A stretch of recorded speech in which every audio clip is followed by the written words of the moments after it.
또 그들이 눕기 전에 라합이 지붕에 올라와 가서 그들에게 이르러 말하되 여호와께서 이 땅을 너희에게 주신 줄을 내가 아노라.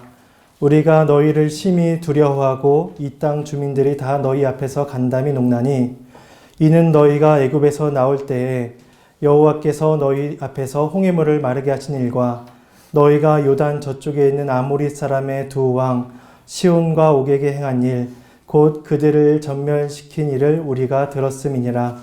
우리가 듣자 곧 마음이 녹았고 너희로 말미암아 사람이 정신을 잃었나니 너희의 하나님 여호와는 위로는 하늘에서도 아래로는 땅에서도 하나님이시니라.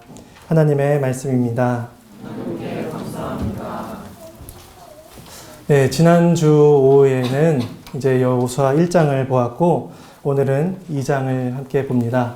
오늘 본문은 이제 시딤이라는 장소에서 이제 시작을 합니다. 그래서 2장 1절에 보면 여호수아가 시딤에서 2명의 정탐꾼을 가나안 땅으로 보냅니다.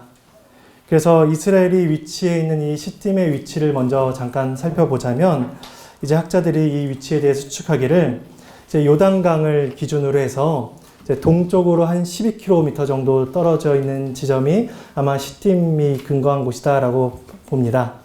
또 요단강을 기준으로 한 13km 정도를 이제 서쪽으로 쭉 오면 이제 여리고성이 서 있는 것이죠.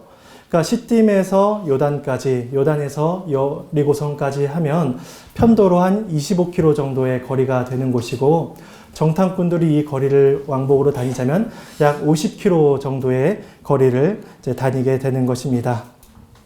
근데 이 시딤은 또한 과거에 이스라엘과 연관이 있는 곳이기도 합니다. 바로 민수기 25장에 나타났던 사건인데 이스라엘이 모압 여자들과 음행을 했던 장소가 바로 시딤입니다. 그래서 성경은 이스라엘이 바알불에게 가담하여 하나님이 진노하셨다라고 말씀을 합니다. 당시에 이스라엘 사람 2만 5천 명이 시딤에서 죽었다고 하니 이스라엘 역사 가운데서도 상당히 큰 사건 중에 하나인 것입니다. 그러니까 실패의 장소요, 징계의 장소였던 시딤으로 하나님께서 이스라엘 백성들을 다시 이끌어 오신 것입니다. 그리고 이제는 그 실패의 장소에서 새로운 곳, 가나안 땅을 향한 준비를 하게 하십니다. 그래서 2명의 정탐꾼이 여리고성에 도착을 합니다. 그리고 기생 라합의 집에 들어가면서 이 여호수아 2장이 쭉 전개가 됩니다. 이 라합과의 대화가 이 여호수아 2장 전체를 이렇게 구성하는 내용이기도 합니다. 그래서 정탐꾼의 이야기인데 정탐하는 내용은 그렇게 자세하게 나오지 않는 것이 바로 오늘 본문입니다. 민수기 13장에도 보면 예전에 모세 때 이스라엘 백성들이 12 정탐꾼을 보내서 그 가나안 땅을 정탐하게 한 사건이 민수기 13장에 나오는데 그래도 민수기 13장에는 정탐하는 내용이 간간히 나옵니다. 어디로 올라가서 어디로 올라갔고 그 땅의 족속들은 누구이며 그들이 어떤 열매를 먹고 있으며 나름 그곳에 대한 정탐 보고서가 잘 나오는 것이 민수기 13장의 언급들입니다. 그런데 오늘 본문은 그런 이야기들을 서술하지 않습니다. 그저 기생 라합의 집에 들어가서 그녀와 함께 대화한 내용들, 어떤 일이 있는지를 쭉 설명하다가 돌아오면서 보고가 끝납니다. 그러니 여호수아가 여리고성을 정탐하도록 보낸 것은 사실이지만 이 성경 여호수아서 2장이 기술하는 초점은 단순히 땅에 대한 초점에 맞춰져 있지 않다는 것입니다. 땅 정탐에 대한 초점이 아니라는 것이죠. 그래서 이 여호수아서 2장은 정탐꾼들의 내용이지만 군사 보고서, 정탐 보고서가 아닌 것입니다. 2장은 가나안 땅을 정복하는 것에 있어서 전적으로 하나님의 주권임을 보여줍니다. 그걸 알려주려고 계속 이야기를 하죠. 그래서 하나님께서 그 가나안 땅을 이스라엘 백성들에게 그저 허락을 하셨고 주셨음을 알려주는 것이 여호수아서 2장이며 또 그 가운데 하나님께서 구원의 은혜를 어떻게 베풀어 주시는가를 보여주는 것이 바로 여호수아 2장입니다. 정탐꾼들이 기생 라합의 집에 들어갑니다. 이 기생이라는 단어는 매춘, 간음, 창기 이런 뜻이 있습니다. 왜 굳이 이 사람들이 정탐꾼들이 기생의 집을 들어가야 됐을까요? 어떤 학자들은 이 기생 라합이라는 말이 있어서 기생이라는 단어를 다른 단어로 번역을 합니다. 여관 주인이다 라고 번역을 합니다. 만약에 그녀의 행실을 좀 옹호하기 위해서였는지 아니면 이 정탐꾼들이 기생의 집에 들어갔다는 사실이 불편해서인지 어쩐지 모르겠지만 간혹 어떤 학자들은 이 단어를 이제 여관 주인이다 라고 그냥 표현을 합니다. 그런데 우리가 성경을 쭉 다 살펴보면 이 성경 곳곳에는 어떤 사람들의 신분이나 그 사람의 처지를 부정하지 않습니다. 그냥 이 기생 라합은 기생이었고 창기였습니다. 마찬가지로 성경에는 이런 사람들이 많이 나타납니다. 부정적인 사람들이죠. 세리장 삭개오라든지 죄 많은 마리아라든지 십자가에 달린 강도라든지 성경은 그 사람들에 대해서 그저 언급을 합니다. 그러나 그 사람들이 어떤 사람들이었는지가 결코 중요하지 않기 때문입니다. 왜냐하면 예수님께서는 그런 사람들을 가리켜서 이렇게 말씀을 하십니다. 세리들과 창녀들이 너희보다 먼저 하나님의 나라에 있으리라. 직업이 어떠하든지 간에 그 사람의 형편이 어떠하든지 간에 하나님은 우리를 하나님의 나라로 부르셨다는 사실입니다. 정탐꾼들이 기생 라합의 집에 들어간 이 사건을 있어서 두 가지 측면을 생각을 할 수가 있습니다. 하나는 정탐꾼들의 지혜를 발휘했다는 것이고 다른 하나는 하나님의 섭리라는 것입니다. 정탐꾼들의 지혜를 발휘했다는 것은 기생의 집에 들어가는 것이 좀 쉽고 자연스러웠기 때문입니다. 왜냐하면 2장 15절에 이렇게 말씀을 합니다. 라합이 그들을 창문에서 줄로 달아내리니 그의 집이 성벽 위에 있으므로 그가 성벽 위에 거주하였음이라 라고 이야기합니다. 그러니까 여리고성 성벽 바로 위든 바로 옆이든 그곳에 있는 집이 기생 라합의 집이었다는 것입니다. 그러니까 여리고성을 들어왔을 때 가장 들어가기 쉬운, 가장 접근성이 좋은 곳이 바로 라합의 집이었던 것입니다. 또한 이 기생의 집은 그 많은 여행객들이 자연스럽게 들어갈 수 있는 왕래가 많은 곳이었기 때문에 이 정탐꾼들이 그곳을 선택한 것은 어떤 다른 사람들의 눈길을 피한 자연스러운 행동이었다, 지혜로운 행동이었다라고 판단을 할 수가 있는 것입니다. 또한 두 번째 측면은 하나님의 섭리가 있었다는 것입니다. 왜냐하면 여리고성에는 많은 사람들이 있었고 많은 생각과 많은 풍습들을 가지고 살아가는 사람들이 있었습니다. 근데 그 중에서 하나님께서는 라합과 이스라엘 정탐꾼들을 만나게 하십니다. 왜냐하면 그 만나는 일이 라합에게 필요한 일이었기 때문입니다. 하나님께서는 그 라합의 마음을 아시고 그의 영적인 형편을 아시고 그 정탐꾼들의 발걸음을 자연스럽게 인도해서 그곳으로 가게 하십니다. 그러니까 그들이 기생 라합의 집으로 간 것은 그들의 가장 지혜로운 처신이었으며 하나님께서 자연스럽게 그들의 발걸음을 인도하셔서 라합과 정탐꾼을 만나게 하신 것입니다. 이 정탐꾼들이 기생 라합의 집에 들어간 이 사건이, 이 소문이 여리고 왕의 귀에 들립니다. 그들은 이스라엘에 대한 경계를 강화하고 이렇게 경계를 서고 있었습니다. 왜냐하면 9절에 간단한 이유가 나오는데 왜냐하면 9절과 10절에 이렇게 이야기합니다. 이스라엘 군대가 요단강 동편에서 아모리 왕들을 격파했다라는 이야기가 나오고 그들이 출애굽을 해서 요단강과 홍해를 건넜다는 사건들을 그 사람들이 계속 들었기 때문입니다.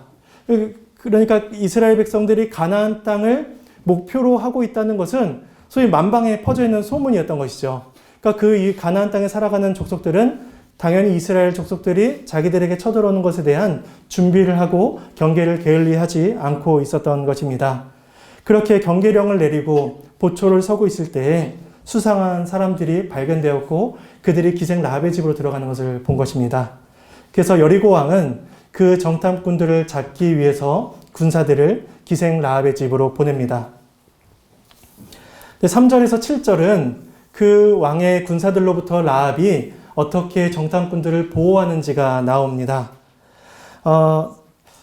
라합을 찾아갑니다. 3절에 이렇게 말씀을 합니다. 여리고 왕이 라합에게 사람을 보내어 이르되 내게로 와서 내 집에 들어간 그 사람들을 끌어내라. 그들은 이 온 땅을 정탐하러 왔느니라. 정탐꾼이라는 사실을 어떻게 알았는지 모르겠지만 분명히 확실하게 압니다. 그들은 정탐꾼이니 그들을 내어놓으라 라고 이야기합니다. 왕이 그들을 끌어내고자 하는 이유, 사로잡고자 하는 이유는 그들이 정탐꾼이고 자기들에게 위협이 되기 때문이죠. 그래서 전쟁에 대한 어떤 대비를 하기 위해서 정탐꾼을 잡고자 합니다. 그런데 이 말을 통해 봤을 때 라합도, 기생 라합도, 그리고 여리고성의 백성인 라합도 이들이 이스라엘의 정탐꾼, 그 자기네 땅을 쳐들어올 정탐꾼, 적군이라는 것을 라합도 알았다는 것입니다. 그런데 라합의 반응은 조금 이상합니다. 정탐꾼을 고발하지 않고 오히려 4절에 이렇게 말씀을 합니다. 이미 그들을 숨긴지라 라고 이야기합니다. 또한 거짓말을 합니다. 그들이 누군지 나는 알지 못하고 그들은 성문을 닫을 때쯤에 이미 나갔다라고 거짓말을 합니다. 그리고 오히려 여리고 그 군사들에게 다른 제안을 합니다. 그들을 빨리 쫓아가면 아마도 잡을 수 있을 것입니다 라고 다른 제안을 합니다. 이 부분에서 우리는 두 가지 또한 의문점을 생각을 할 수가 있습니다. 하나는 라합에 대해서입니다. 라합이 왜 그렇게 반응을 했는가? 왜냐하면 너무나 아무렇지 않게 거짓말을 하고 있고, 그러니 거짓말을 해도 괜찮나? 라는 질문이 우리한테 주어지는 것입니다. 또한 여리고성 백성들의 입장에서는 이 기생 라합은 나라를 팔아먹는 민족의 반역자 같은 사람입니다. 그러니까 자기 나라를 배신하는 사람, 이런 사람을 과연 올바른 사람이라고 평가할 수 있을까라고 우리는 의구심을 가질 수 있는 것입니다. 실제로 많은 주석가들이 이 부분에 대해서 주석을 하면서 언급들을 합니다. 거짓말은 옳은 것인가? 나를 파는 것에 대해서 옳은 것인가? 라는 언급들을 이렇게 가볍게 하면서 넘어가곤 합니다. 라합이 거짓말을 한 이유에 대해서는 잠시 후에 살펴보도록 하겠습니다. 또한 두 번째 의문점은 바로 병사들의 반응입니다. 왜냐하면 군사들이 정탐꾼을 잡으러 왔는데 너무나 쉽게 라합의 말을 받아들이고 수긍하고 그 집을 떠나기 때문이죠. 근데 이에 대한 답은 간단합니다. 왜냐하면 라합에게는 정탐꾼을 숨겨줄 이유가 명분이 전혀 없었기 때문입니다. 왜냐하면 이스라엘이 쳐들어오면 기생 라합도 똑같이 죽을 목숨, 그러니까 우리 편이라고 생각을 한 것이죠. 거짓말을 할 것이라고 생각을 하지 못하고 그들은 라합의 말을 자연스럽게 받아들이고 당연하게 그들을 쫓아서 나아갑니다. 이게 7절까지의 말씀입니다. 8절부터 21절은 이제 이 장의 중반부입니다. 이 부분에 있어서 8절에서 11절은 라합의 어떤 신앙 고백이 나옵니다. 왜냐하면 라합이 거짓말을 할 수밖에 없었던 이유, 라합이 그들을 선대할 수밖에 없었던 이유가 있기 때문입니다. 우리 10절 말씀을 우리 함께 읽어보도록 하겠습니다. 이는 너희가 애굽에서 나올 때에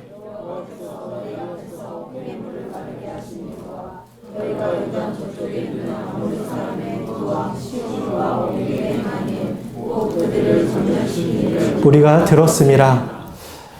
그들을 선대한 이유는 뭐냐면 그 이스라엘에 대한 소문을 들었기 때문입니다. 여호와께서 홍해물을 가르게 하신 일, 요단 동쪽에 있는 왕들을 죽인 일, 전멸시킨 일, 이 모든 일들을 다 들었기 때문입니다. 이 들은 주체가 누구라고 이야기를 하나요? 우리가 들었다라고 말을 합니다.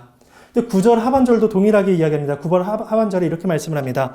우리가 너희를 심히 두려워하고 이 땅 주민들이 다 너희 앞에서 간담이 농나니라고 이야기합니다. 그러니까 이 들은 주체, 두려워하는 주체는 우리들, 여리고성 사람들입니다. 또한 11절의 말씀에 이렇게 말씀을 합니다. 우리가 듣자 곧 마음이 녹았고 너희로 말미암아 사람이 정신을 잃었나니. 이스라엘에 대한 소문을 듣고 하나님께서 하신 일을 그들이 다 동일하게 똑같이 전해 듣습니다. 그 일이 얼마나 놀랍고 그 일이 얼마나 기이한 일인지 얼마나 확실하게 느껴졌는지 그들의 간담이 높고 두렵고 그들이 정신을 잃을 정도였다라고 라합이 고백을 합니다. 이러한 어떤 상황은 라합 개인의 이야기가 아닙니다. 여리고성 백성들 전체가 느꼈던 경험한 일입니다.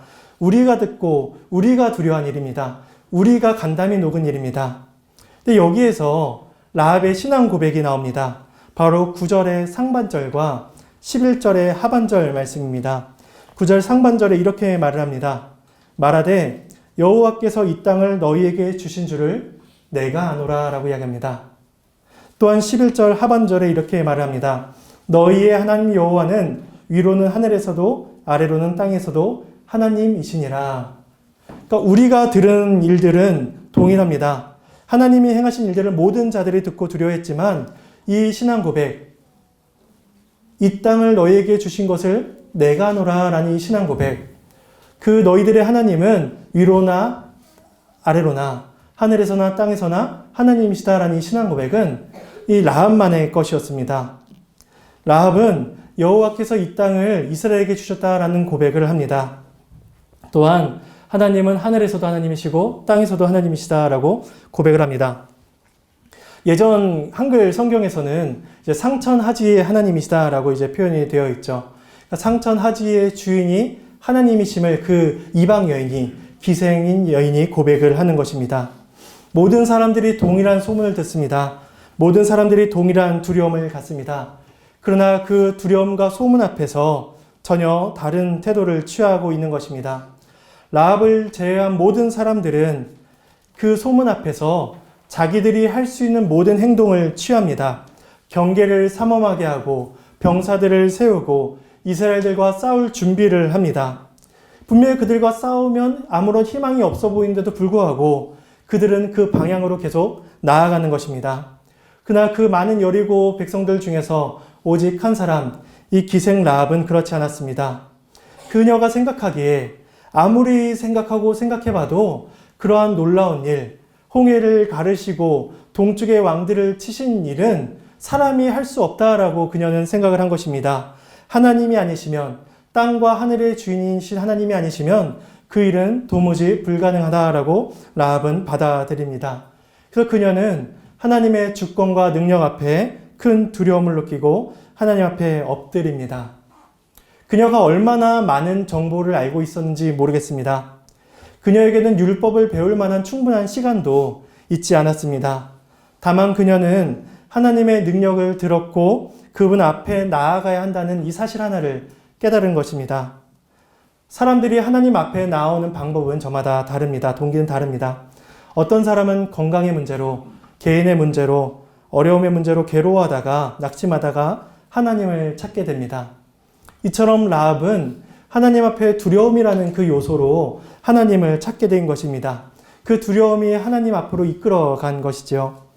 근데 모든 사람들이 하나님을 두려워한다고 해서, 모든 사람들이 두려움의 요소를 갖는다고 해서 다 하나님을 찾지 않습니다. 그녀와 너무 대조되는 게 바로 여리고 백성들이죠. 군사를 강화하고 경계를 강화하고 이스라엘 백성들을 대적하는 것. 근데 여기서 발견되는 라합의 태도를 우리가 알 수가 있습니다. 라합은 단순히 거짓말을 통해서 망해가는 자기의 나라 가운데 거짓말을 통해서 자기의 어떤 육신의 생명만을 이렇게 얻고자 한 것이 아니라는 것이죠. 왜냐하면 그녀는 영혼의 어떤 문제를 안 것입니다. 이것이 단순히 내 육신의 문제가 아니라 이게 어떤 영적인 문제, 그 참된 창조주이신 이 세상의 주인이신 하나님 앞에 나아가야 된다는 사실로 이제 깨닫게 된 것이죠. 마찬가지로 지금 이 자리에 있는 우리 모두는 하나님께서 저마다의 방법과 부르심을 통해서 부르십니다. 이 세상이 내 힘으로 사는 것이 아님을 알기에 우리는 상천하지의 주인이신 하나님 앞에 나오게 된 것입니다. 정탐꾼들은 이 일을 통해서 가나안 땅에 대한 하나님의 약속의 확증을 받습니다. 왜냐하면 신명기 1장으로 우리 잠시 가보도록 하겠습니다. 신명기 1장 28절 말씀입니다.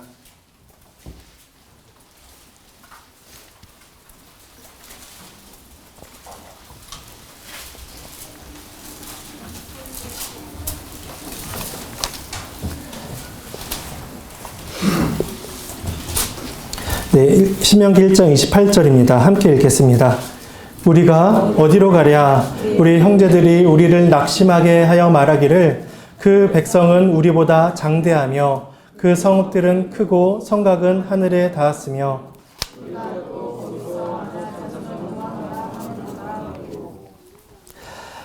모세 때에 아까 말씀드린 것처럼 가나안 땅에 12명의 정탐꾼을 보냈습니다. 근데 그 중에 10명의 정탐꾼들이 보고하기를 굉장히 부정적인 보고를 하고 그 보고를 받은 백성들이 매우 두려워하며 낙심합니다. 우리는 그 땅을 얻을 수 없다라고 판단해 버립니다. 이런 이스라엘을 가리켜서 32절에 이렇게 말씀을 합니다. 이 일에 너희가 너희의 하나님 여호와를 믿지 아니하였도다라고 말씀을 합니다. 이스라엘의 그러한 태도, 그들의 불신, 그들의 두려움을 가리켜서 여호와를 믿지 않는 행위였다라고 선언을 해버리는 것입니다.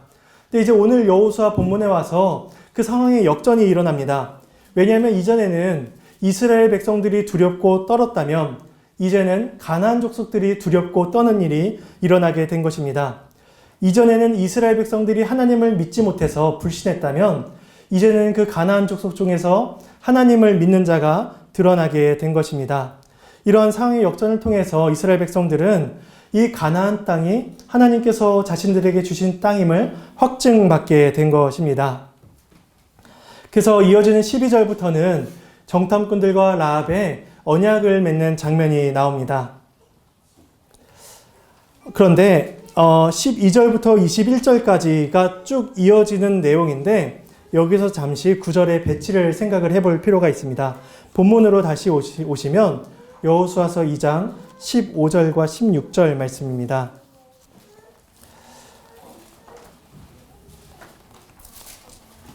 어, 12절, 13, 14절에 이렇게 라합이 언약을 맺는 장면이 나오는데 그러다 갑자기 15, 16절에 이렇게 이야기합니다. 라합이 그들을 창문에서 줄로 달아내리니 그의 집이 성벽 위에 있으므로 그가 성벽 위에 거주하였음이라. 라합이 그들에게 이르되 두렵건대 뒤쫓는 사람들이 너희와 마주칠까 하노니 너희는 산으로 가서 거기서 사흘 동안 숨어 있다가 뒤쫓는 자들이 돌아간 후에 너희의 길을 갈지니라 라고 이야기합니다.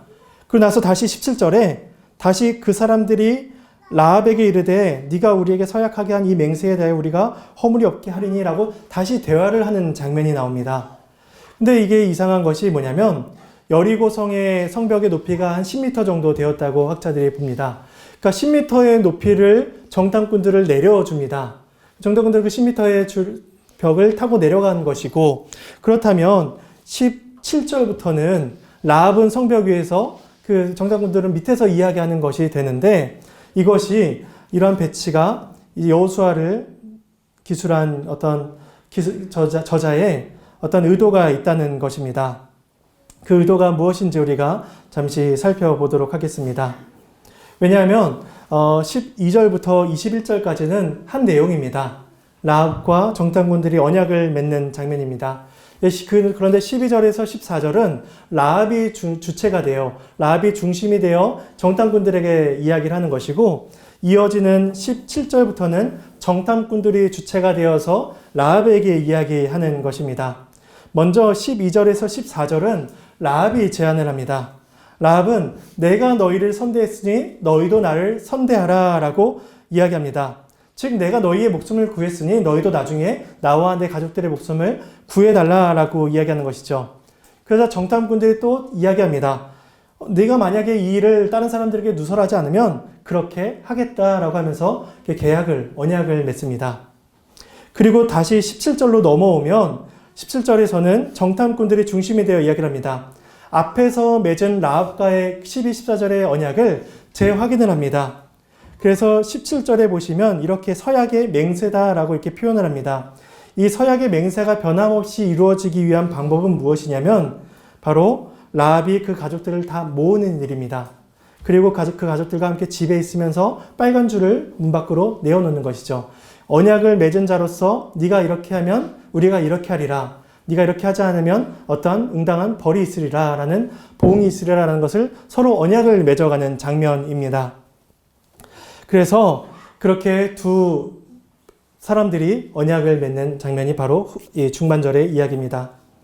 근데 이 저자가 왜 이 말의 9절의 배치를 이렇게 중간에 끼워 넣어서 앞과 밑에 나오게 하고 15, 16절에 왜 이렇게 넣었는가라는 것에 대해서 바로 당시에 언약이 맺어지는 어떤 풍습을 기억을 해야 된다는 것입니다. 왜냐하면 언약은 서로 상호간에 언약을 맺고 상호간에 해야 될 역할을 이야기합니다. 그리고 그 사람들이 서로 그것을 지키기 위해 이제 애를 쓰는 것이죠. 그런데 그 언약에 맺은 사건을 보면서 언약이 얼마나 이스라엘 백성 가운데 신실하게 맺어졌는지를 이렇게 공개적으로 표현하는 것이랍니다. 왜냐하면 당시에 이스라엘 사람들은 법정에서 확실한 증언을 세우기 위해서는 최소 2명의 사람들이 필요했는데 마치 여호수아서의 저자가 이러한 배치를 양쪽에 둠으로 인해서 두 개의 언약을 표시함으로 인해서 라합과 맺은 언약이 확실하게 보증이 된 것이다 라고 표현을 하기 위해서라는 것입니다. 그래서 라합이 이야기하고 그 15, 16절에 라합이 이스라엘 백성들에게 어떠한 선대를 베풀었는지에 대해서 라합의 역할을 또한 이야기한 다음에 이어서 또 그 언약의 어떤 확증을 세우는 것이죠. 그러니까 라합은 앞서서 한 자신의 신앙 고백을 통해서 하나님 앞에 또 이스라엘 앞에 확실한 언약의 보증을 받고 있는 것입니다. 이것이 중반부의 내용입니다. 또한 22절부터 24절은 후반부로 이어집니다. 2장의 내용의 마무리가 되는 것이죠. 정탐꾼들이 사흘간 산에 숨어 있다가 다시 시딤으로 돌아와 모든 일들을 다 고합니다. 그리고 24절 말씀이 마지막인데 우리 함께 읽어보도록 하겠습니다. 또 여호수아에게 이르되 진실로 여호와께서 그 온 땅을 그 땅의 모든 주민이 우리 앞에서 간담이 녹더이다 하더라. 모든 보고를 받은 여호수아가 정탐에 대한 결론을 내립니다. 하나님이 그 땅을 주셨도다. 이게 정탐의 결론입니다. 이게 2장의 결론입니다. 하나님께서 그 가운데 구원의 은혜를 베풀어 주시는 것입니다. 그리고 이제 이어지는 3장부터는 그 하나님의 약속의 실현이 어떻게 이루어지는지를 이제 보여주는 것이죠. 이렇게 여호수아서 2장은 끝이 납니다. 그 다음에 이 여호수아서 2장이 우리에게 어떠한 적용점이 있을까요? 두 가지만 생각을 해보도록 하겠습니다. 먼저 하나는 정탐꾼과 관련하여 우리가 생각을 해볼 수가 있습니다. 정탐꾼들은 정탐을 했습니다. 그러한 행동은 전쟁을 준비한 자들로서 마땅한 태도입니다. 그리고 그들은 그 일을 충성스럽게 다 감당을 하고 돌아왔습니다. 그런데 정작 오늘 본문 2장에서는 정탐에 대한 내용은 거의 아예 언급이 되지 않습니다. 그저 라합과 있었던 일화 한 가지만 이제 기록이 되어 있습니다. 만약에 정탐꾼들이 자신들의 보고는 한편으로 빠지고 라합의 이야기만 이렇게 쭉 기록이 되었음을 혹시 나중에 보게 된다면 어떠한 마음이 들었을까요?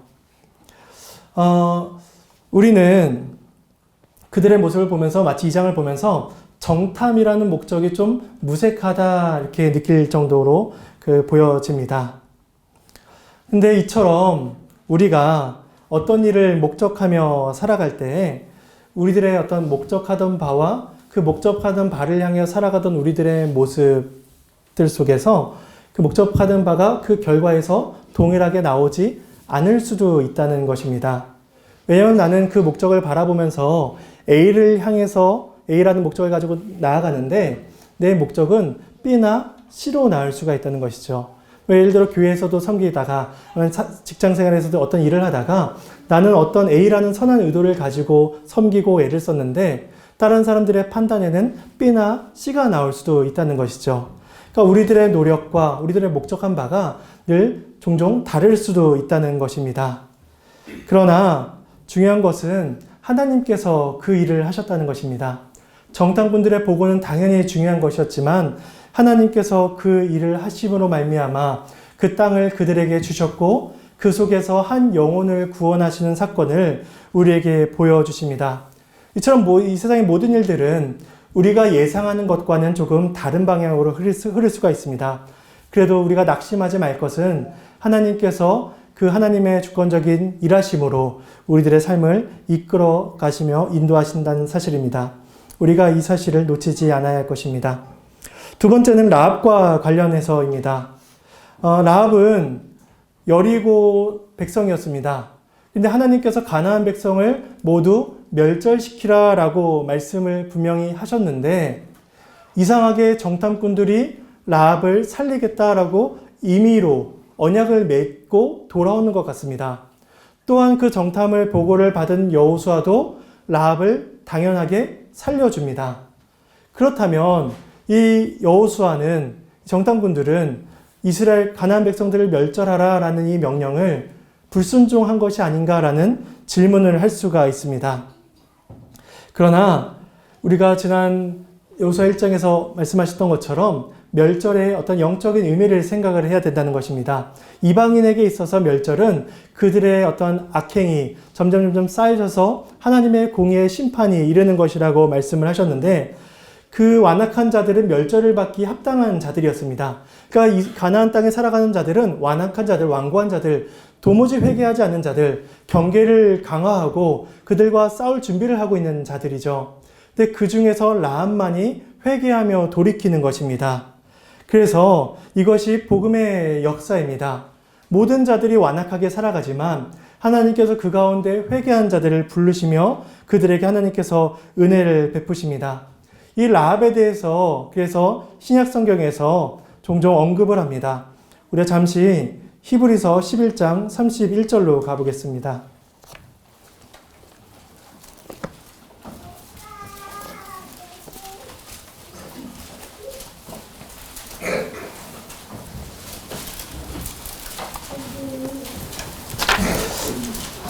히브리서 11장 31절입니다. 네, 함께 읽겠습니다. 믿음으로 기생 라합은 정탐꾼을 평안히 영접하였으므로 순종하지 아니한 자와 함께 멸망하지 아니하였도다. 그녀의 행동을 가리켜서 믿음으로 행한 행동이었다라고 이야기합니다. 그러니까 이 믿음으로, 그녀의 믿음으로 인해서 그녀는 멸절의 대상으로부터 돌이켜 나오게 된 것입니다. 또한 야고보서 2장 25절로 가보도록 하겠습니다.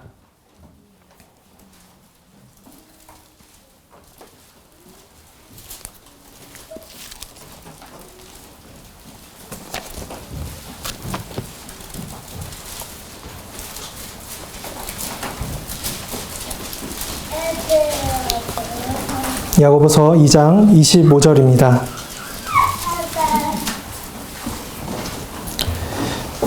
네, 함께 읽겠습니다. 또 이와 같이 기생 라합이 사자들을 접대하여 다른 길로 나가게 할 때에 행함으로 의롭다 하심을 받은 것이 아니냐.